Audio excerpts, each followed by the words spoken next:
I'm going to show you a feature in most recent Toyota models, wipers. As you see, it's the slow speed, and once you come to a full stop,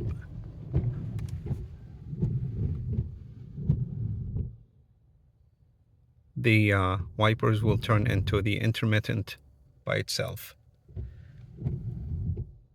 But once the car starts moving, it goes back to the regular mode. And in order to get this feature work, the intermittent speed must be in this speed or lower. If you switch it to the highest intermittent, it's not going to work. It needs to be pushed down to any lower speed, and then it's going to turn into intermittent, as you see.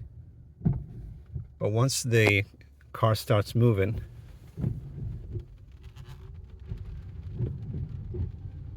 it's going to go to the regular speed. Okay. And by the way, this is a 2021 Camry Hybrid LE.